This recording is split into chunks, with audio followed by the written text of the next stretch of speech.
맡기신 바 복되신 하나님의 영광의 복음을 따름이니라. 아멘.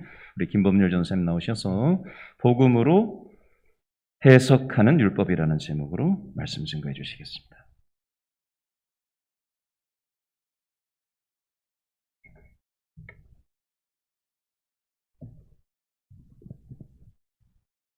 지지난주 수요일에 우리는 교회에 여러 가지 문제가 생길 수밖에 없는데 그때 문제를 극복할 수 있는 유일한 방법은 말씀 속에 담긴 하나님의 명령으로 명령하는 것이다 라고 말씀을 드렸습니다. 그리고 그 명령의 목적은 사랑이다. 사랑의 마음으로, 또 사랑의 태도로, 사랑의 방식으로 진리를 전해야 한다라는 것을 말씀을 드렸습니다. 사랑이 결여됐을 때 그 놀랍고 아름다운 진리마저도 폭력이 될 수 있다라는 내용으로 설교를 끝맺었던 게 기억이 납니다. 오늘 본문의 핵심 주제는 놀랍고 아름다운 하나님의 진리의 일부인 율법입니다. 하나님 말씀의 중요한 부분, 또 진리의 중요한 부분인 이 율법이 어떻게 해석이 되면은 진리 폭력이 되고 또 어떻게 해석이 되면은 아름다운 은혜의 진리가 되는지를 함께 살펴보는 시간이 될 것입니다. 8절 말씀을 그 원어 성경대로 조금 해석을 해서 한번 읽어드리겠습니다.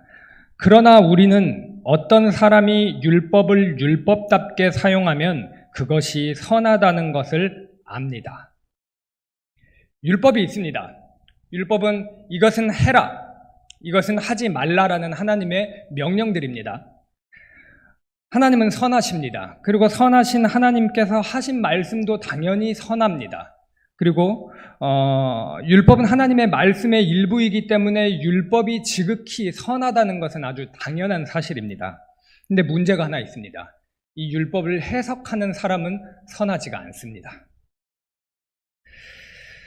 율법을 통해 이루시려는 하나님의 뜻이 있습니다. 그리고 선하신 하나님께서 율법을 어떻게 해석해야 되는지 하나님께서 제시하시는 그 해석은 오직 하나입니다. 그러나 타락한 인간은 죄성이 가득하다는 게 문제입니다. 그래서 그 선한 율법마저도 자기 욕심을 채우기 위한 도구로 바꿔버려서 해석을 하곤 합니다. 선한 율법을 악한 율법주의로 해석을 하게 되는 겁니다. 그런데 걱정할 필요가 없습니다. 왜냐하면 하나님께서 진리의 영이자 지혜의 영인 성령님을 보내주셨고 하나님께서 임한 자들은 비록 사람이라 완벽할 수는 없겠지만 그럼에도 불구하고 하나님의 율법을 바르게 해석해 왔습니다. 바울과 디모데, 그런 사람들이었습니다. 8절 말씀 표현대로라면 바울과 디모데는 하나님의 율법을 하나님의 율법답게 해석해서 그것이 매우 선하다는 것을 분명히 아는 사람들이었습니다. 바울은 지금 이 디모데전서 편지를 통해서 바울과 디모데, 우리는 그 율법을 바르게 해석할 수 있고 그 율법이 선하다는 것을 알고 있어 우리는 이렇게 표현을 하고 있습니다.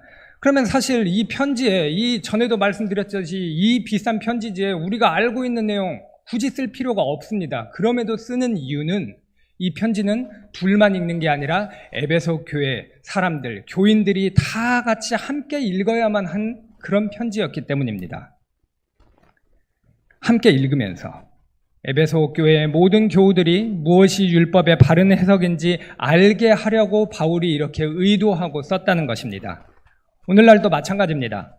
바울과 디모데가 알고 있었던 바른 율법 해석을 성경 말씀을 읽고 또 선배 목사님들이 해석하신 그 신학 서적들을 읽으면서 좋은 그 바른 해석들을 배워나가는 사람들이 있습니다. 그 사람들은 교회의 바른 율법 해석을 가르칠 것이고 교우분들께서는 듣게 될 것입니다. 제가 오늘 지금 전하는 이 율법이 바른 율법의 해석이고 또 교우분들께서 바르게 듣는다면은 그것은 그리스도의 영이 충만하게 임했던 바울과 또 초대 교회의 길을 따르는 의미 있는 일이 될 것입니다. 오늘 함께 그 길을 잘 걷기를 소원합니다. 이제 본격적으로 율법에 대해서 좀 살펴보려고 합니다. 하나님의 명령인 이 율법은 두 부류의 사람에게 완전히 다르게 작동을 합니다. 먼저 여기서 두 부류라는 것은 불신자가 있고 그리스도인이 있다는 겁니다.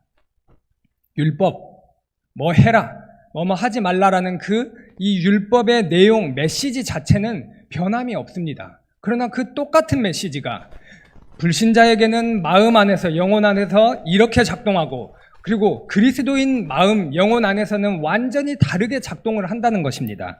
그 원리를 지금 살펴보려고 하는데, 먼저는 불신자에게 어떻게 작용을 하는지를 먼저 살펴보겠습니다.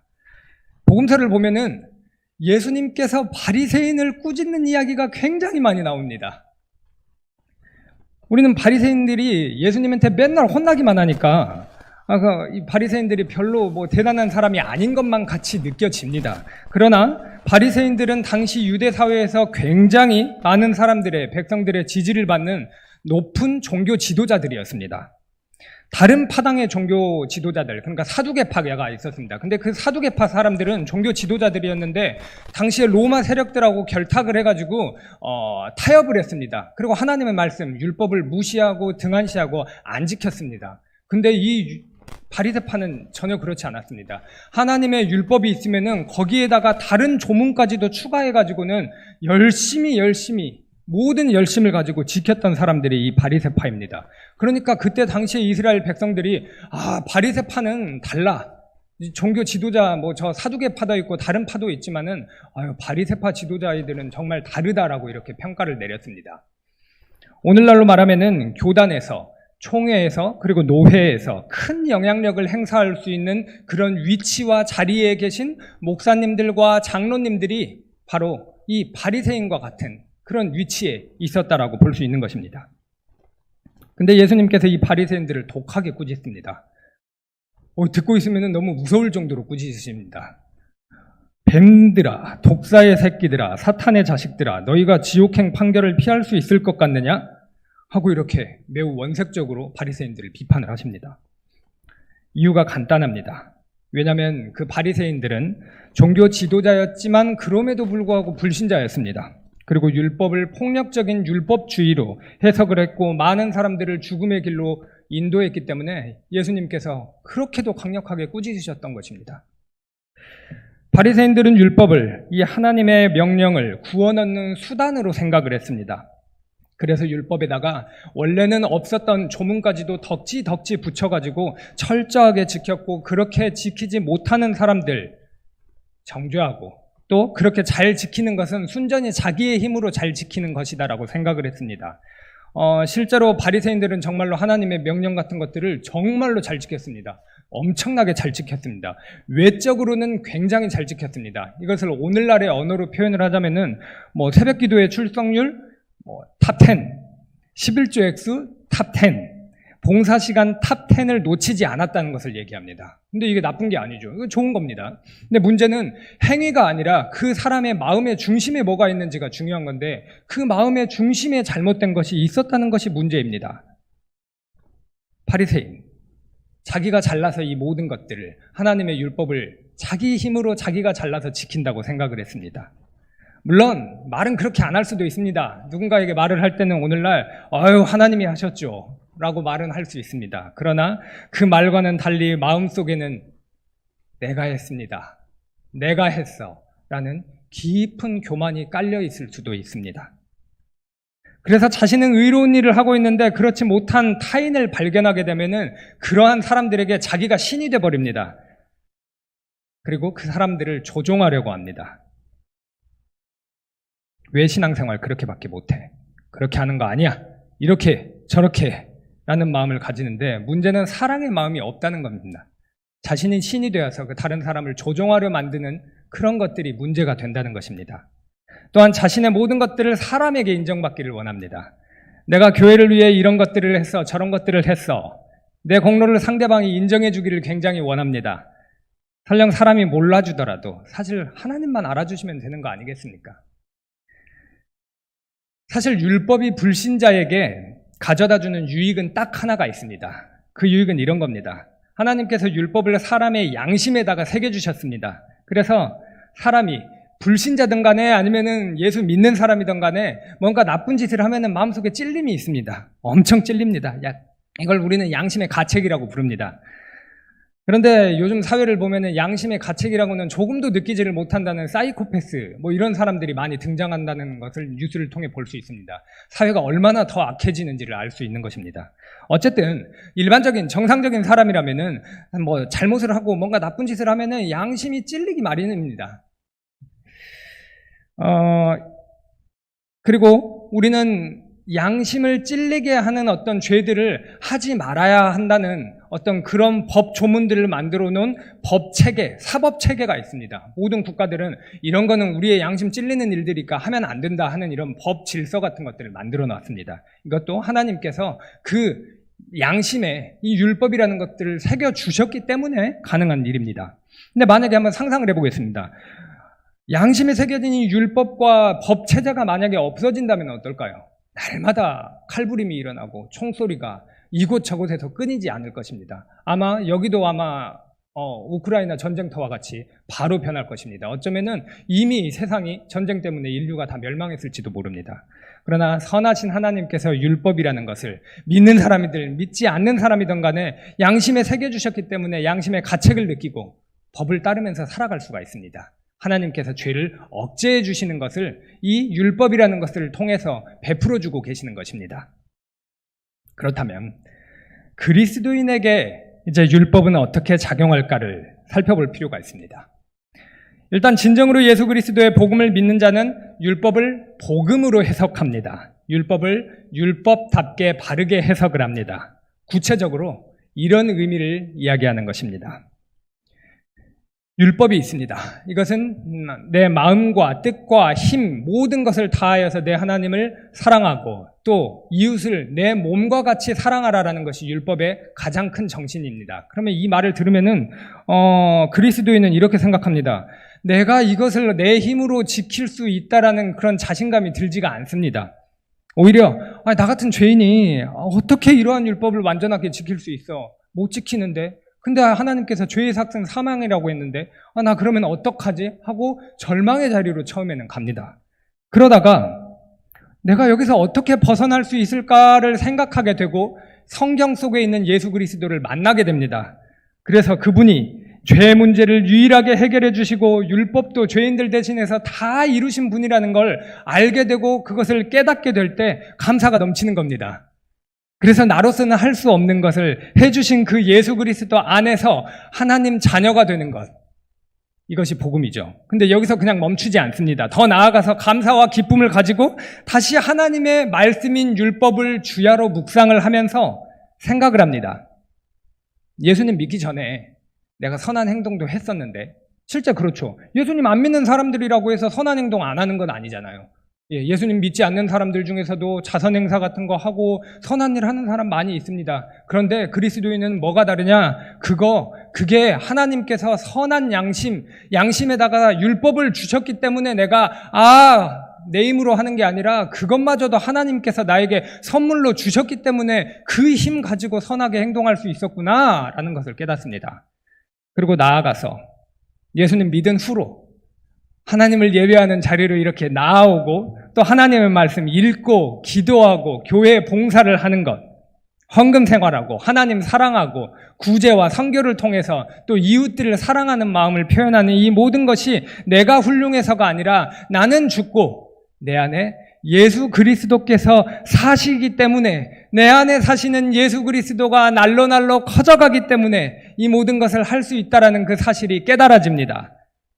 하나님의 자녀가 돼서 그 크신 하나님이 내 안에 계셔서 율법을 지키시는 것으로 역사하시는 것이 너무나 경이롭고 놀랍고 행복한 마음이 듭니다. 그래서 율법이 하나님의 은혜로 다가오기 시작합니다. 이것이 오늘 설교의 제목처럼 복음으로 율법을 해석할 수 있는 상태에 이른 것입니다.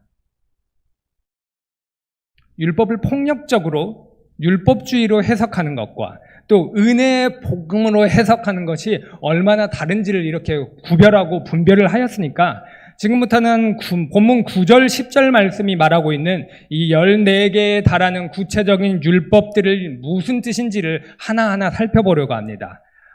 우리 모두 함께 나 자신이 이 율법들을 내가 율법주의로 해석하고 있는지 아니면은 복음으로 해석하고 있는지를 한번 점검하면서 보시면 좋을 것 같습니다. 먼저 일단 9절부터 10절 말씀을 함께 한번 한 목소리로 읽겠습니다. 알 것은 이것이니 율법은 옳은 사람을 위하여 세운 것이 아니요 오직 불법한 자와 복종하지 아니하는 자와 경건하지 아니한 자와 죄인과 거룩하지 아니한 자와 망령된 자와 아버지를 죽이는 자와 어머니를 죽이는 자와 살인하는 자며 음행하는 자와 남색하는 자와 인신매매를 하는 자와 거짓말하는 자와 거짓 맹세하는 자와 기타 바른 교훈을 거스르는 자를 위함이니. 아멘.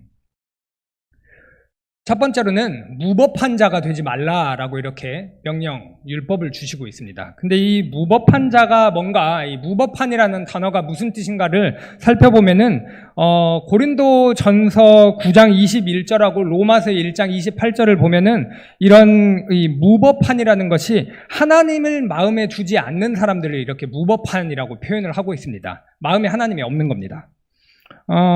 하나님께서는 일계명을 주셨습니다. 나 외에는 다른 신을 두지 말라라고 이렇게 말씀을 하셨죠.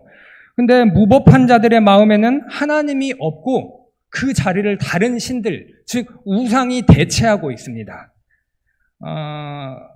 그 신이 무엇인가, 그 우상이 무엇인가 굉장히 다양합니다. 예를 들어서 뭐 사람들이 만들어내는 각종 종교의 신, 그게 우상일 수도 있습니다. 가서 예배할 수 있죠. 그리고 내가 하나님 없어도, 하나님은 없더라도 나는 이것만 있으면 살 수 있어라고 생각하는 그게 바로 나의 우상일 수도 있고 자기 자신이 우상일 수도 있습니다. 사람들은 이렇게 하나님이 원래 있어야 할 자리에다가 다른 것들로 대체해놓고 마음에 하나님이 없는 사람들이 있는데 그걸 지금 무법한 자라고 얘기하고 있고 무법한 자가 되지 말라고 말씀을 하고 계십니다. 두 번째로 순종하지 않는 자들이 되지 말라고 말씀하시는데, 여기서 이제 순종하지 않는다라는 것들은 성경 말씀을 알고 있는데도, 구약 성경 말씀을 알고 있는데도 하나님 말씀 순종 안 했던 그 유대인들 보고 했던 얘기입니다. 그때 당시에 유대인들이 하나님의 말씀을 순종하지 않은 이유에는 그들 마음속에 하나님이 하찮은 존재였기 때문입니다. 하찮은 존재. 우리 한번 생각을 해보겠습니다. 이 사회생활을 해서 회사를 다니면은, 회사 다니는 사람은 직장 상사 말에 순종을 합니다. 왜 순종을 하냐면은 그 직장 상사가 인사고과를 결정할 수 있기 때문입니다. 그 인사고과 결정을 하면은 연봉이 달라질 수 있고 나의 삶의 질이 달라질 수 있습니다. 나의 삶을 좌지우지할 수 있는 부분이 그 사람에게 있기 때문에 그 사람의 말을 순종합니다. 하찮은 존재가 아니니까요. 뭐 예를 들어 대통령을 한번 만난다고 생각을 해보겠습니다. 그 사람이 나의 인생을 완전 역전시킬 수도 있고 나의 인생을 쥐락펴락할 수 있는 권세를 가지고 있는 사람이기 때문에 대통령 만나면은 그 사람이 대통령이 뭔 이야기를 나한테 하고 이렇게 하라라고 얘기할 때 무시할 수 있는 사람 없을 겁니다. 왜? 대통령은 하찮은 존재가 결코 아니기 때문입니다. 그러나 하나님을 하찮이 여길 수 있습니다. 그러면 하나님의 말씀을 순종하지 않게 됩니다. 하나님이 나의 이 땅의 짧은 생과 그리고 영원한 나의 삶을 주관하시고 다스리고 통제하시는 그런 분이라는 게 믿어지십니까? 그게 믿어지시면 하나님의 말씀을 가볍게 여길 수 없고 하나님의 존재를 하찮게 여길 수가 없습니다. 셋째로 경건하지 않은 자들이 되지 말라라고 말씀을 하십니다. 경건이란 건 처음으로 하나님을 보고 하나님을 이렇게 바라보게 되고 마주하게 되었을 때 경외함을 느끼는 것을 일단 경건의 시작으로 봅니다. 그럼 경외함은 무엇이냐 이런 겁니다. 끝도 없는 바다에서 파도가 이렇게 바람이 불어가지고 파도가 밀려오는 것들을 한번 본 적이 있으십니까? 저는 이제 섬에서 태어났기 때문에 가끔 바다를 갈 때가 있었습니다. 그러다가 이제 태풍, 폭풍을 만나가지고 좀 고생을 했던 죽을 뻔한 적이 몇 번 있었는데 그때 그 자연 경관, 그 바다는 너무나도 무서웠습니다. 모든 것을 집어삼킬 것만 같은 그런 두려움을 저에게 줬습니다. 근데 하나님께서 그 큰 바다를 말씀 한마디로 대번에 만드셨습니다. 그럼 하나님은 얼마나 큰 걸까? 내가 상상할 수 있을 만큼 크신 분인가? 상상도 되지 않습니다. 그런 하나님을 생각할 때 경외감이 생깁니다. 그리고 그 경외감이 생기면은 이제 사람은 자연스럽게 하나님께서 제시하시는 그 질서를 따라 살고 싶은 마음이 생깁니다. 그 마음 따라 사는 것, 그게 경건입니다. 넷째로 죄악된 자들이 되지 말라고 말씀을 하십니다. 죄악된 자들은 죄를 행하고자 하는 성향과 의지를 지니고 있다는 얘기인데 죄에 찌들어 있는 사람을 이야기하는 겁니다. 근데 이제 죄 중에 죄는 하나님 아버지에게 효도하지 않는 거죠. 하나님 아버지를 모르는 것, 인정하지 않는 것. 그리고 또 죄 중에 죄는 죄를 해결해 주실 수 있는 분은 오직 예수 그리스도 한 분밖에 없는데 그 예수 그리스도를 안 믿는 것. 이게 죄 중에 죄죠. 근데 우리가 만약에 몇 달 동안 말씀과 기도와 예배의 자리로 나아갈 수 없다고 한번 상상을 해보겠습니다. 그러면 신앙은 금방 엄청나게 약해지기 시작할 것입니다. 사람이 선한 일을 하는 데에는 엄청난 노력이 필요합니다. 근데 악한 일 하는 데는 별로 노력이 안 필요합니다. 그냥 가만히만 있어도 악한 일 하기는 너무나도 쉽습니다. 신앙생활을 할 때도 우리가 신앙이 약해지기 위해서 노력을 할 필요가 없습니다. 아무 노력 안 하고 있으면 그냥 나빠집니다. 이게 바로 우리가 죄악으로 가득 찼다라는 것이 증명되는 사실입니다. 하나님께서 우리로 이러한 죄성을 이기게 하시려고 말씀, 기도, 세례, 성찬, 예배 같은 것들을 선물로 주신 겁니다. 그래서 우리는 이런 선물에 힘입어가지고 죄를 이기고 극복하면서 살 수가 있습니다. 다섯째로 거룩하지 않은 자들이 되지 말라라고 이렇게 말씀을 하고 계십니다.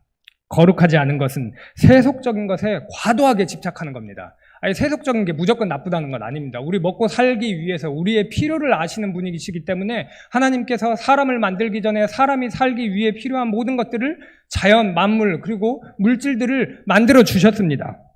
우리는 세속의 물질을 충분히 누릴 수 있습니다. 근데 문제는 뭐냐면은 그것을 하나님보다 더 누리려고 하는 마음이 문제가 되는 것입니다. 물질은 유한합니다.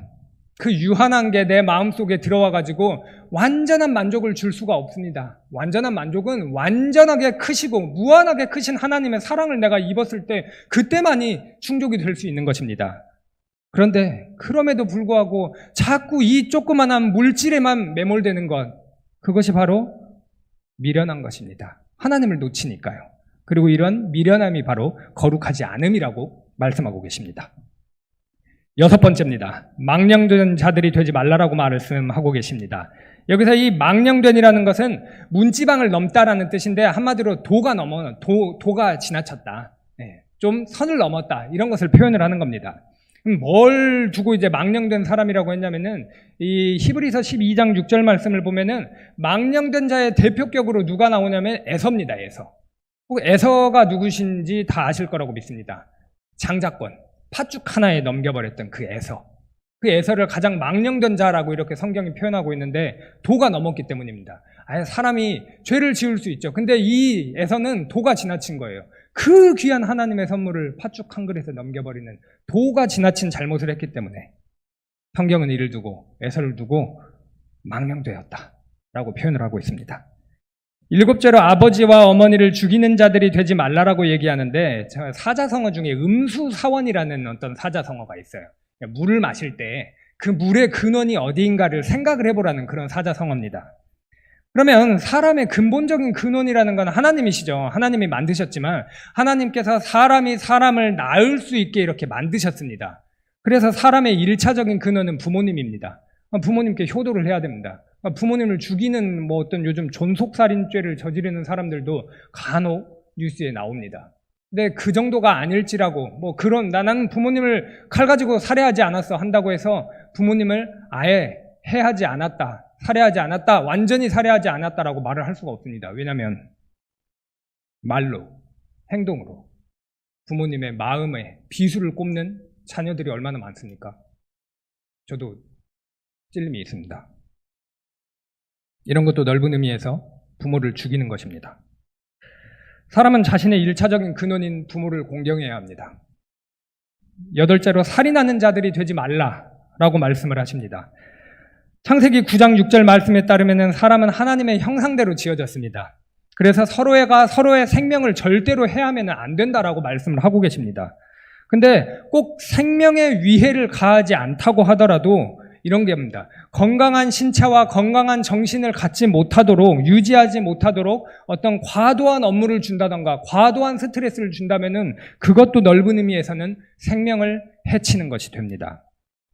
그래서 우리는 신분과 계층과 계급, 인종, 국적 이런 것들을 모두 다 초월을 해서 하나님의 형상을 가진 사람이라면 기본적으로 늘 소중하고 귀하게 대해야 될 필요가 있습니다.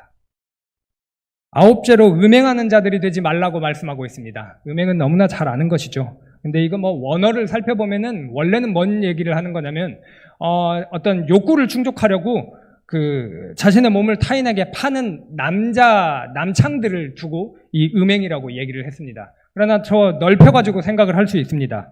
남녀를 불문하고 어떤 음란함을 서비스로 제공을 하고 그것을 돈 주고 사는 것, 그 모든 행위가 음란입니다. 음행입니다. 그리고 오늘날 같으면은 성추행, 성희롱, 성폭행 모두 다 음행입니다. 그리고 인터넷에서 음란물을 보는 것, 그리고 음욕을 품는 것, 마음으로 이런 모든 것들이 음행입니다. 성경이 이것을 금하고 있습니다. 10번째, 남색하는 자들이 되지 말라고 했습니다. 10째로 남색은 오늘날로 말하면 쉽게 말하면 게이입니다. 게이. 근데 레위기 18장 22절 그리고 로마서 1장 20절 말씀에는 이 동성애가 죄라고 분명하게 이야기하고 있는데 요즘은 좀 말을 바꾸죠. 성소수자. 좀 덜 동성애라고 하면 좀 싫은데 성소수자라고 하면은 뭔가 듣기 덜 거북하죠. 이러한 표현으로 바꿉니다. 그리고 동성애와 그 밖의 성 정체성의 문란함을 차별금지법이라는 이름으로 합법화하려는 시도가 곳곳에서 일어나고 있습니다. 이런 걸 보면은 세상이 점점 더 악해져 가고 있구나라는 것을 대번에 파악할 수가 있습니다. 11번째, 인신을 매매하는 자들이 되지 말라. 1차적으로 노예나 아니면 납치 이런 것들을 인신매매라고는 하는데 요즘은 이런 원초적인 인신매매는 없습니다. 그러나 사람을 인격적으로 대하지 않고 어떤 목적을 이루기 위한 도구로 삼는 것도 넓은 의미의 인신매매입니다. 예를 들어 회사에서 상사가 부하 직원을 따뜻하게 인격적으로 대하지 않고 자기 목적을 이루기 위해 도구로 취급하는 것. 그리고 저는 지금 청년부를 제가 섬기고 있습니다. 근데 제가 청년부를 섬기는데 청년부의 부흥이 목적입니다. 이렇게 말을 하면서 따뜻하게 청년들에게 인격적인 교제는 전혀 하지 않고 봉사만을 계속해서 억압하고 강요한다면은 그것도 넓은 의미에서 인신매매가 될 수 있다는 것입니다. 12번째로 속이는 자들이 되지 말라고 말씀하십니다. 속이는 것, 거짓으로 속이는 것입니다. 상대방에게 거짓말을 해서 피해를 주고 자신의 이익을 취하는 모든 행위가 속이는 것, 거짓이라고 할 수 있습니다. 이거는 좀 더 넓게 해석을 하자면은 제가 지금 강단에서 하나님의 말씀을 전하고 있는데 하나님의 말씀에 하나님의 말씀 아닌 다른 것을 가지고 와서 전하는 것, 아니면 하나님의 말씀에서 중요한 무언가를 빼서 전하는 것도 속이는 것이 됩니다. 또한 교회 안에서 교역자에게 검증을 받지 않은 위험한 이단 사상을 교우들에게 전해서 혼란을 가져온다. 이것도 마찬가지로 속이는 자가 되는 것입니다. 13번째로 거짓 맹세하는 자들이 되지 말라고 말씀을 하십니다. 간단히 말해서 지키지도 못할 약속, 그런 거 하지 말라라고 말씀을 하시는 것입니다. 왜냐하면 지키지 못하면 그 약속은 거짓말이 되어버리기 때문입니다. 모든 약속, 원칙적으로 다 지켜야만 하는 것입니다. 따라서 약속에 대해서 신중한 태도를 지녀야만 한다는 것입니다. 특별히 하나님께 서원하고 맹세한 것들은 더 잘 지켜야 되겠죠. 이제 마지막입니다.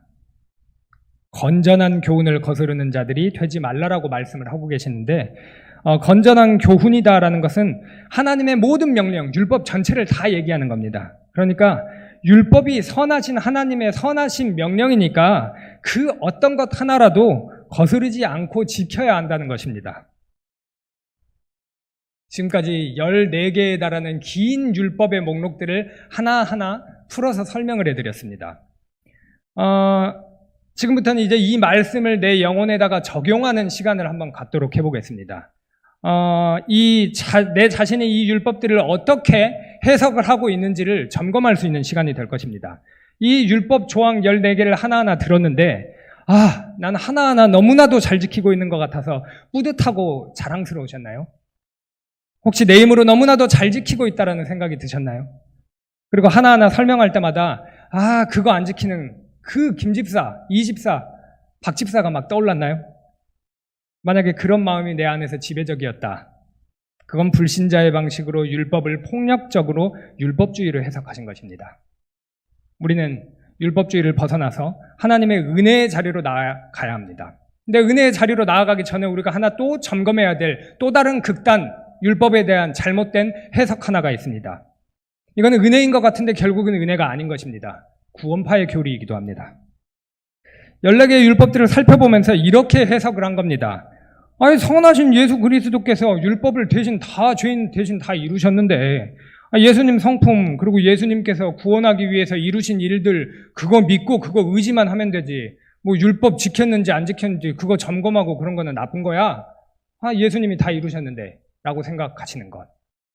이것은 율법을 아무 의미 없고 가치 없는 것으로 만드는 율법 폐기론이라는 또 다른 양극단의 나쁜 해석 방법입니다. 마태복음 5장 9절에서 예수님께서는 이렇게 분명하게 말씀하셨습니다. 누구든지 이 계명 중에 지극히 작은 것 하나라도 버리고 또 그같이 사람을 가르치는 자는 천국에서 지극히 작다 일컬음을 받을 것이요 누구든지 이를 행하며 가르치는 자는 천국에서 크다 일컬음을 받으리라. 이제 마지막 점검입니다. 14개의 율법들뿐만 아니라 모든 율법을 바라볼 때 복음으로 해석한 사람들만이, 그리스도인들만이 이런 마음을 가지고 고백을 할 수 있습니다. 이런 고백입니다. 저는 수많은 하나님의 명령들을 볼 때 질식할 것만 같았습니다. 제가 제 힘으로 저 율법들을 어떻게 지켜요? 온전히 지킬 수 없다는 것을 너무나도 잘 알고 있어요. 율법은 계속해서 제 마음을 찔러댔고 죄의 삭은 사망이라는 사실을 절절히 깨닫게 되었습니다. 제 안에는 소망이 없습니다. 그래서 저는 제 밖에서 소망을 찾게 되었습니다.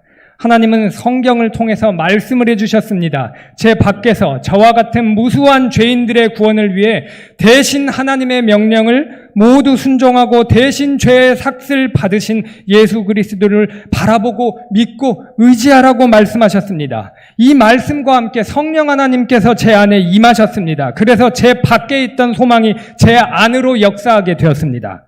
성령님께서는 제게 예수 그리스도의 복음 곧 하나님의 말씀이 믿어지는 믿음을 주셨고 영적으로 예수 그리스도와 연합하여 하나님의 자녀가 되는 권세까지 주셨습니다. 원래 제 안에는 없었던 새로운 힘이 제 안에 생기기 시작했습니다. 영광의 하나님의 아버지를 사랑하고 싶은 마음이 제 안에 생기기 시작했고 이웃들을 사랑하고 싶은 마음이 생겼습니다. 하나님의 율법을 지키고 싶은 마음과 의지가 생겼습니다. 누가 시켜서 억지로 하는 게 아니라 예수님을 통해 제 안에 들어온 하나님의 은혜가 너무나도 크고 놀라워서 하나님을 예배하지 않을 수가 없고 교회 봉사를 하지 않을 수가 없게 되었습니다. 그리고 저는 때때로 넘어질 때가 있습니다. 하지만 제 안에 계신 그리스도께서 항상 넘어질 때마다 손을 내밀어서 일으켜 주시고 율법의 길을 기쁨으로 걸을 수 있게 해주십니다. 라는 고백은 그리스도인만이 할 수 있는 고백입니다.